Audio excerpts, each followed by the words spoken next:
Arratsaldeon, en una inauguración de curso, los rectores habíamos acordado por problemas, bueno, en este país los problemas universitarios llevan repitiéndose durante 40 años, acordamos hablar hacer una declaración contra la ministra de Educación, en aquel momento era la ministra. Y yo hice esa declaración que habíamos acordado todos, pero el texto no era idéntico. Yo pues puse algunas cosas de mi propia cosecha. Y cuando me senté, el lehendakari Ardanza me dijo, ¿y qué digo yo ahora? Y es exactamente la misma sensación que he tenido oyéndole a Sara. Así que, eskerrik asko zure lezio horregatik. Realmente me lo has puesto muy difícil, porque no sé qué decir. Haré lo que pueda, realmente. Después de haber escuchado lo que has dicho tú, que yo creo que has centrado perfectamente todos los problemas más importantes que tenemos, pues se me hace muy complicado, pero haré lo que pueda.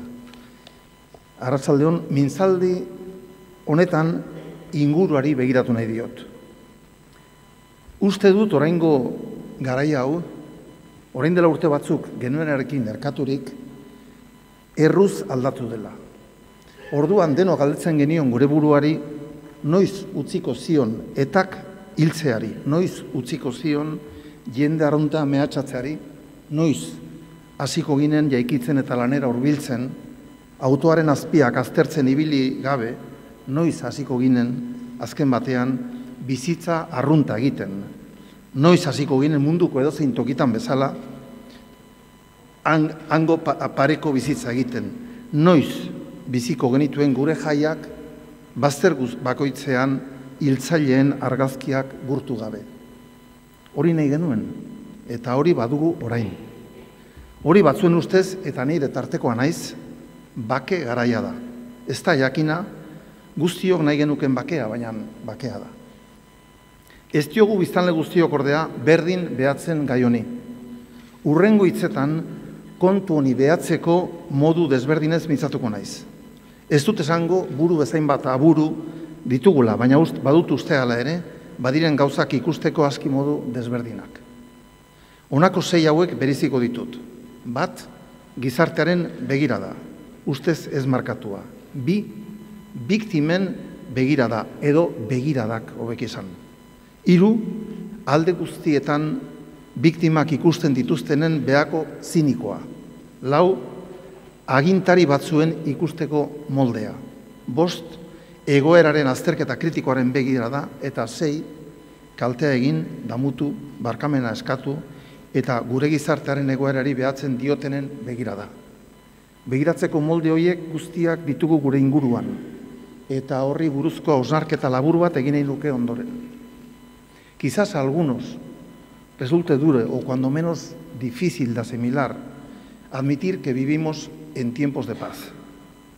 Durante demasiados años hemos estado amilanados bajo el imperio del terror, asustados porque algún vecino nuestro nos pudiera delatar o meternos directamente un tiro, preocupados de que nos pudiera matar solo por el hecho de pensar de otro modo. Ese era el enorme delito de mucha gente. Aquí se ha asesinado, nos lo afirmaban ellos y también quienes de forma pública les apoyaban, porque no estábamos en democracia.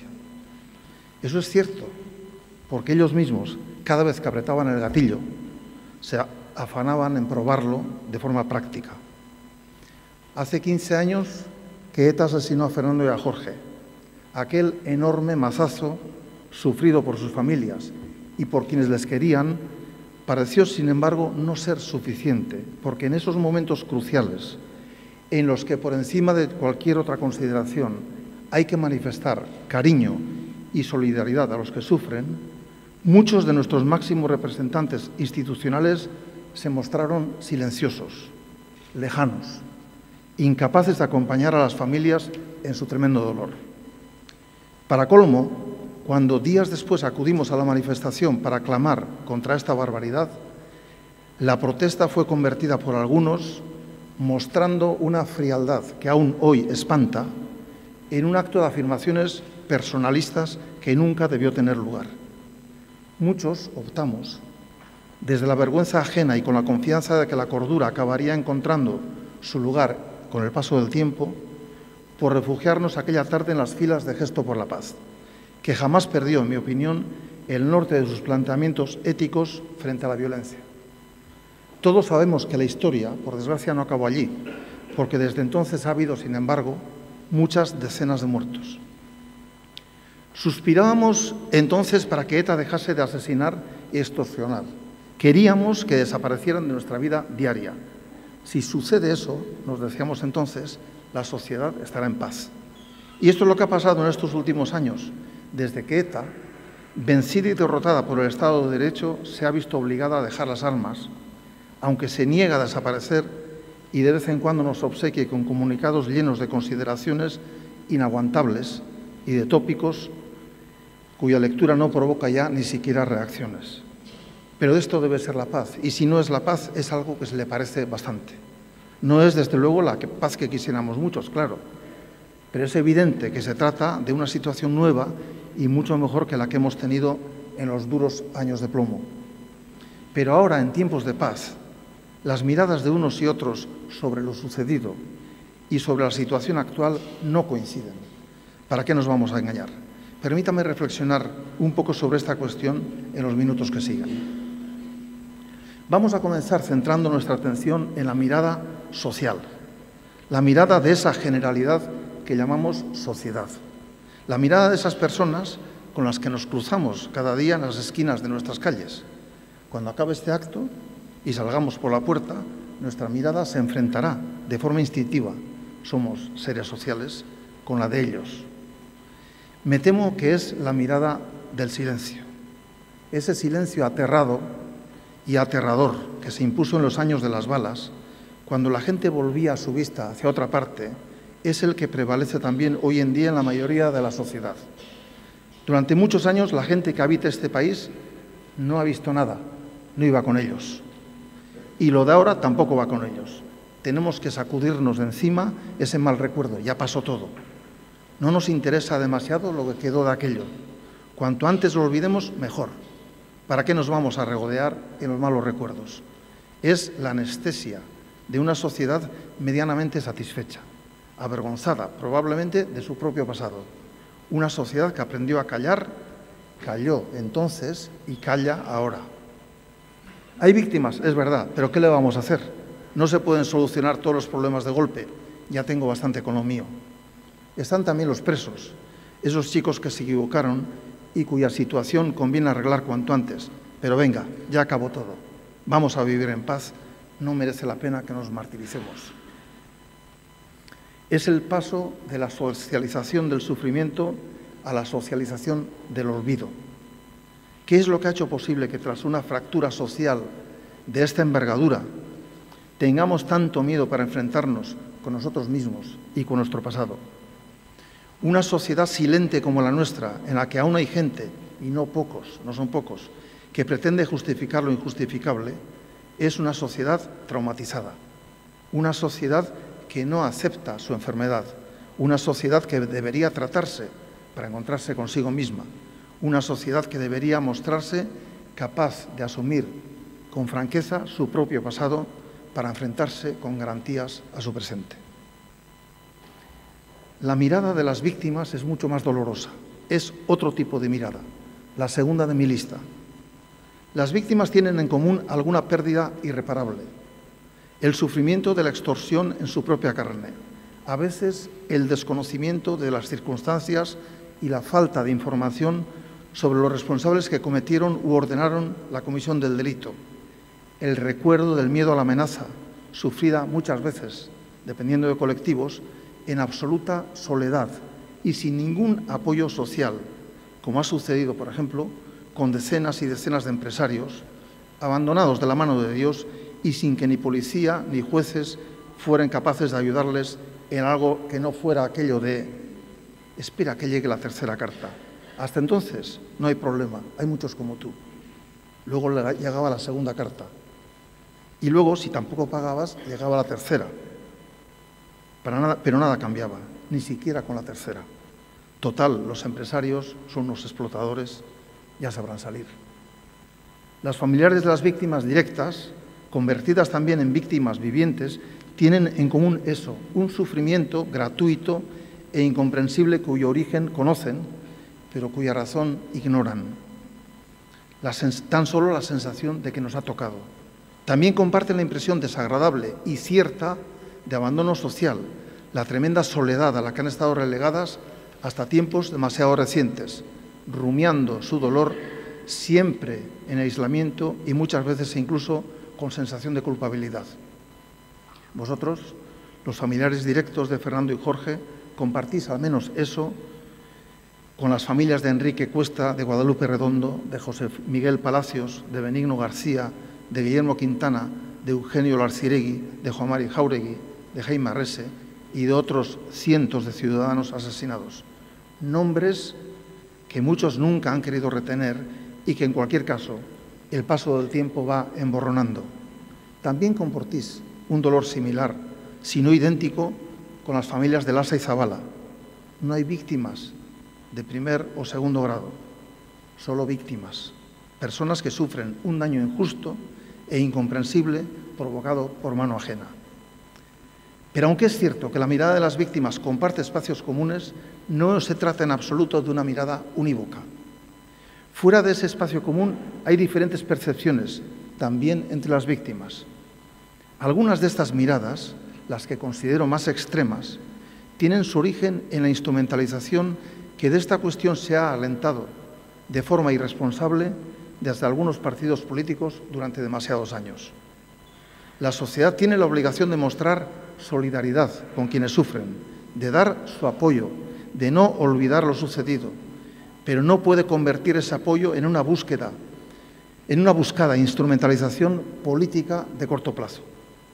Así, el más que entendible dolor de unas familias se acaba produciendo en la negación total de la posibilidad de reinserción social del delincuente. Pareciera que algunos desean que el delincuente viva más años, porque sólo así podrá pasar más años encerrado. Quienes pensamos que la pena de cárcel tiene la doble misión de castigar a quien comete un delito, pero también la de facilitar vías para que pueda volver a insertarse en el engranaje social, no podemos compartir esa visión. Jorge Trías, exdiputado del Partido Popular, nos recordaba hace unos días aquella máxima de Concepción Arenal: odia el delito y compadece al delincuente. Quiero subrayar aquí que, por el contrario, la Fundación Buesa, encarnada durante muchos años por Nati Rodríguez, ha sabido mostrar desde el principio una mirada mucho más constructiva y valiente sobre este complejo tema. Y ahora, en tiempos de paz, vuelve a incidir de nuevo en la exigencia de definir nuestras relaciones sociales. No se trata de olvidar lo sucedido, sino de reivindicar al mismo tiempo y en la práctica la necesidad de no distinguir entre víctimas de primera y de segunda, así como de prestar atención al arrepentimiento mostrado por antiguos delincuentes. No estoy hablando aquí de principios abstractos. Aquí ha habido mucho sufrimiento, hay víctimas de un lado y otro, el conflicto ha generado dolor en todos nosotros, etc. No me refiero a esa búsqueda para partir de cero al que algunos, convertidos ahora a un buenismo imposible e impasible, son tan aficionados.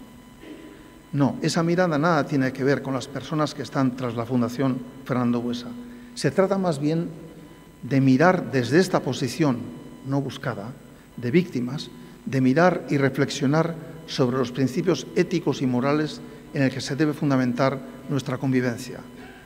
Al lado del recuerdo de lo sucedido debe renacer con fuerza una visión libre de ataduras, una mirada capaz de elevarse por encima de ese dolor innegable, una mirada que aporte a la sociedad una forma de ver diferente que sea capaz de renovar nuestras propias conciencias. No tengo ningún derecho a pedir esto a todas las víctimas, por supuesto, pero sí debo reconocer la aportación de quienes lo han hecho de forma voluntaria. Porque el caso es que debemos convivir también con otra mirada, es la tercera, que dice que aquí hay un conflicto que ha producido víctimas en un lado y en otro. Se trata de una mirada cínica, inmoral, incapaz de asumir lo que ha sucedido entre nosotros. no contribuye en nada a nuestra convivencia e intenta justificar cada día lo que no puede tener descargo, con el fin de hacer creíble un relato que encaje con su posición y lo exonere de toda responsabilidad. Por supuesto que hay víctimas de un lado y otro. ETA ha matado, y también lo han hecho grupos de extrema derecha e incluso los cuerpos policiales. Negar eso es negar otra evidencia. Pero esa es la raya que separa a las víctimas de quienes no lo son. El recurso al conflicto que todo lo explica, y no explica nada, es un subterfugio dialéctico de una pobreza llamativa. Hay, sin embargo, gente que se aferra a ello, utilizando en su batalla diaria todo tipo de vías, privadas o públicas, para defender esta posición. Lo malo no es la vacuidad del argumento, sino la falta de escrúpulos que esa argumentación tan estéril denota. La izquierda patriótica, simbolizada de forma canallesca por esos alcaldes callados como muertos cada vez que caía un concejal, ha sido incapaz de mirarse con un poco de sentido crítico, ha sido incapaz de reconocer con un poco de valentía el enorme daño causado a la sociedad y ha sido mucho más incapaz, por supuesto, de pedir perdón por haber apoyado de ese modo a unos asesinos. Tienen el síndrome de Peter Pan, se niegan a crecer y encima pretenden que les comprendamos, que entendamos que no pueden ir deprisa, como si fueran eternos adolescentes a quienes hay que explicar lo básico de la convivencia. Hablan de víctimas que están en ambos lados, pero nunca señalarán a los culpables, los militantes de ETA que dispararon y los políticos que les dieron cobijo. Es una mirada que no tiene remedio, que entorpece de forma radical nuestra propia convivencia y que plantea dudas sobre el futuro de esta sociedad. En esa mirada arrastran a muchos de sus presos, presentados como mártires de una causa justa. Los arrastran porque de forma terca les niegan información, los han manipulado de forma sistemática y encima les recuerdan que en realidad son unos héroes. Así pasean, a veces, una chulería insufrible por nuestras calles. La izquierda patriótica se ha forjado un mundo paralelo, cerrado, articulado en torno a una organización asesina y estructurado con valores propios que la sociedad no comparte. No quiere mirar hacia atrás y aceptar lo que vemos los demás, mucho menos, por supuesto, pedir perdón. Estos son ya palabras mayores. Pretenden fabricar un relato dulcificado de lo sucedido, acorde con lo que han hecho, y manifiestan estar convencidos de que ese mundo ha dejado de matar y apoyar el asesinato porque un buen día así lo decidieron. Un gran paso, así lo llamaban, mientras acusaban al resto de no moverse. Todo esto tiene un punto de surrealismo, aderezado con el desfile de diferentes personalidades extranjeras que dan testimonio de no se sabe muy bien qué. Esta es una mirada, como digo, que no comparto y que deberíamos denunciar siempre que se presente la ocasión. No podemos caer en la trampa de sus palabras, porque sus palabras no tienen contenido, solo valen para ocultar el enorme vacío que debe producir haber estado peleando con todo el armamento por unas ideas y unas formas de hacer que de repente se ven obligados a admitir que ya no sirven, que hay que hacer lo que hace todo el mundo, presentarse con un programa, gestionar una administración, etc. Entiendo, pero no justifico que deban llenar ese vacío afirmando que en realidad todos los demás estábamos equivocados. Tengo a veces la impresión de que nuestras autoridades se suman con más o menos entusiasmo a ese terreno de distancias simétricas. Viene bien eso del conflicto. El Gobierno decidió prescindir de los colaboradores de Maisabel Asa. Estaba en su derecho, por supuesto, pero en un tema en el que los sentimientos están tan a flor de piel, las víctimas habrían sentido cierta tranquilidad si hubieran visto en esa oficina a alguien con el que al menos pudieran compartir el mismo lenguaje. Pero hoy parece importar el procedimiento, el proceso para conseguir la paz, aunque no se sepa muy bien qué es eso. El procedimiento y la metodología sustituyen al contenido. De esas instancias se ha sostenido otra mirada, la mirada aséptica, la mirada del cirujano a quien el ayudante calza los guantes antes de operar. Es la cuarta mirada de mi listado.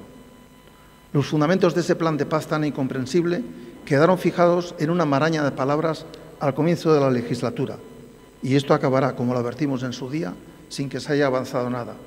¿Cómo se puede hablar de un plan de paz en el que no aparecen palabras como asesinato, secuestro, amenaza o extorsión? La sociedad espera de sus responsables claridad de ideas y conceptos, no verborrea confusa. Esa mirada higienizada necesita desinfectante. Hay otra mirada, la quinta, en la que personalmente intento incluirme. Es la mirada crítica con nuestra historia y nuestro pasado. Muchos militantes y votantes de nuestros partidos, muchos observadores sociales, tienen y tenemos esta mirada. Una mirada abierta a la discusión, pero firmemente anclada en elementos que no admiten debate alguno, porque son prepartidarios. Existe un suelo mínimo del que no podemos despegar. El asesinato, la extorsión, la amenaza nunca deben tener cabida en nuestras relaciones. Esos actos y sus responsables directos e inductores indirectos deben ser denunciados. Y debemos estar siempre del lado de las víctimas. Quien de modo directo o indirecto pone en cuestión estos mínimos está perturbando de forma peligrosa un posicionamiento ético e incluyendo en la bandeja temas que pertenecen a otros ámbitos. Desde esta perspectiva crítica se puede discutir, por supuesto, el tema de la dispersión de los presos, por poner un ejemplo. Pero este tema pertenece, como digo, a otro ámbito radicalmente diferente. No hay derechos humanos en juego. Puede haber, claro está, discusión sobre su oportunidad desde diferentes puntos de vista, desde la propia política penitenciaria hasta el hecho de que, además del preso, no resulta fácil admitir, desde una perspectiva democrática, que su familia sufra también un castigo adicional. Para que no haya dudas, he manifestado en más de una vez que es bueno que se acerque a los presos. Pero entiendo que esta opinión puede ser discutible, de la misma forma que la condena del asesinato jamás debería ser objeto de discusión. El hecho de poner al mismo nivel actuaciones y problemas que pertenecen a ámbitos tan diferentes no hace sino añadir una enorme confusión a nuestra forma de articular la convivencia, para acabar hablando de cosas más etéreas como conflicto, metodologías de paz o dar nuevos pasos. Hay al menos una sexta mirada sobre la paz que debo recordar aquí. Tiene para mí un enorme simbolismo. Es la mirada de Nanclares. Ha habido en nuestro país delincuentes que han asesinado y están cumpliendo condena por ello. Muchos no parecen arrepentirse de nada. Quizás, cuando vean el sinsentido en el que han convertido sus vidas, sí se pregunten en algún momento si ha merecido la pena. Pero callan. Callan porque, entre otras cosas, les resulta más cómodo. Acabarán de cumplir condena y se marcharán en silencio, sin enfrentarse a nadie, para olvidar su propia historia, intentando buscar un hueco anónimo en esa sociedad a la que tanto han atacado. Otros, ni eso. Están muy satisfechos con lo que han hecho y una visión absolutamente esquizofrénica de su propia existencia les lleva hacia la nada. Pero no son los únicos. Hay también presos que se han mirado, han leído su propia historia desde la distancia y han admitido en varias ocasiones, de forma pública, su equivocación en la vida. Han hecho una profunda reflexión y la autocrítica los ha llevado a denunciar la actuación de ETA y sus apoyos. Lo han hecho, además, en reiteradas ocasiones. Son los de la vía Nanclares. Esta es otra mirada sobre la paz que da motivos para el optimismo. La sociedad y sus representantes han exigido en numerosas ocasiones a los presos de ETA que reconozcan su error, se arrepientan de lo hecho y pidan perdón. La sociedad ha añadido, además, que será generosa si eso sucede. Pues bien, esto es lo que han hecho varios presos, sin pedir a cambio ningún trato de favor, aunque la respuesta de la sociedad a este cambio radical en su propia forma de concebir la vida ha sido más bien tibia, y la del Gobierno actual en Madrid absolutamente negativa y dañina. Pensamos desde fuera que se trata de un paso fácil, pero no lo es. Salir de una secta es mucho más difícil que entrar en ella. Han tenido que enfrentarse a sus compañeros, han tenido que enfrentarse a veces a sus familias y además sus familias han tenido que enfrentarse a sus propios vecinos. Esta es la dura realidad. Se trata de una realidad sobre la que merece la pena reflexionar un poco. Una sociedad madura, desde el punto de vista democrático, debería impulsar esta vía con mucha mayor decisión, máxime cuando vemos lo sucedido en otras partes del mundo. Lo ocurrido en Italia, por ejemplo, debería ser objeto de análisis.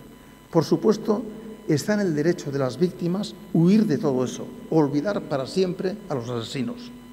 Pero es deber de la sociedad ocuparse de este cambio profundo que se ha producido en algunos de ellos, atenderlo y reconocerlo. Se trata de un cambio en absoluto menor, un cambio que invita al optimismo y que debería encontrar eco en todos nosotros, porque estoy seguro que un planteamiento inteligente del tema haría que muchos presos optaran también por el mismo camino.